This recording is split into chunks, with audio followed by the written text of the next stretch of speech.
Welcome to episode 3 with the Otaku Fandom. I'm your host Dustin, and in today's video, we're going to be taking a look at, you probably guessed it, the Guardian Nendoroid from the Legend of Zelda, Breath of the Wild. If you want to learn more about what a Nendoroid is and where they came from, make sure to check out episode 1, What is a Nendoroid? An in-depth review by checking the description below. But before we get started, what is a Guardian?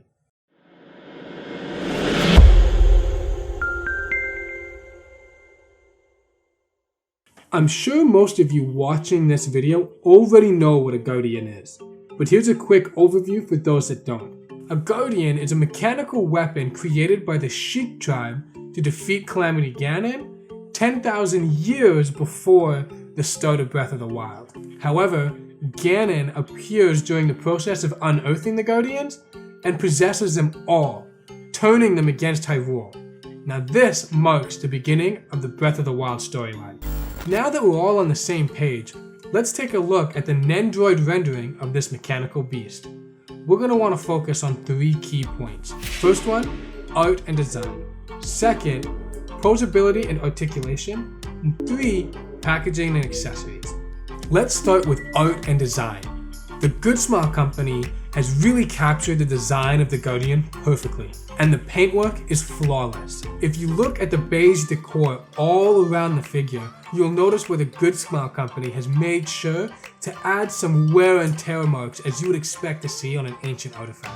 And the red accent paints that are on the figure really add to the detail in my opinion, because this red accent is something that you see on the possessed Guardians in the Breath of the Wild video game. These details aren't just skin deep either. You'll continue to see this level of detail as you disassemble the faceplate. You'll notice that they even added the big gear at the bottom of the head when you pop it off. Now, let's look at the articulation and posability. Nendoroids are known for 2 main reasons. First is their adorable chibi design. Then their articulation, which allows them to be displayed in a wide range of attractive poses. However, the Guardian seems to be lacking in this particular field. The body is split up into 3 sections, top, middle, and bottom. The top 2 sections are able to spin in a 360 degrees in either direction, just like you would see them do in the video game. There are 6 legs in total, and in the video game, these legs are designed to help the Guardian get to hard-to-reach areas, and this is due to their length and extreme flexibility. However, the Nendoroid design makes the legs a little too small to add all those extra joints, which really limits the posability options compared to other Nendoroids. But the posability is not impossible. Each leg has 3 individual joints, and they're located at the point of contact with the body, the second shilling down, and at their tiny little feet. This allows each leg to be moved and posed in several different directions. The legs also come off the Nendoroid as well. This will make a whole new section of poses you can put it in. As you would see in the game, there's lots of broken down Nendoroids in bits and pieces. Now with the removable legs, you can mimic those poses. And the last movable part in this Nendoroid is the big center eye. It can move in a complete circle just like a normal eye would. And finally, let's take a look at the package and accessories. So let's start with the accessories. There's a total of 6 included with this Nendoroid, 2 of which make up that devastating laser blast we've all grown to hate. There's also a secondary eye with the purpose of holding that devastating laser blast to the figure. Then they have the transparent game over window, which is designed to replicate that game over screen that most of us have witnessed when facing the Guardians. Also, they include an ancient bow, which is actually an accessory for the Breath of the Wild Link Nendoroid that was released earlier in 2018. And the last accessory included with this Nendoroid is the display stand, which isn't really needed.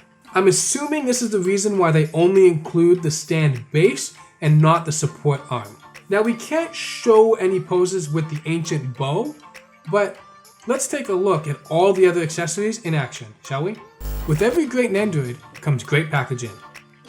The packaging for a Nendoroid shows the usual you would expect it to, such as product name, product number, company logo, and it has some product details on the back of the box, but that's all written in Japanese, which I can't read just yet.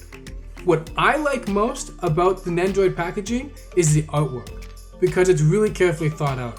They even go the extra mile to add the details in the background.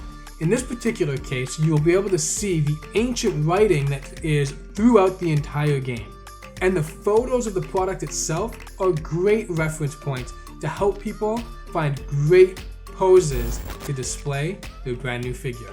You can clearly see that the figure and accessories are secure in the package by looking through the transparent window at the front, making it easy to see the details of the figure before you purchase it. And this ends our review on the Guardian Nendoroid by the GoodSmile Company. Thanks again for joining us on this video, and don't forget to like, comment, and subscribe to our channel with the notification bells turned on so that you don't miss out on our next episodes. I'm Dustin with the Otaku Fandom, and I'll make sure to see you next time.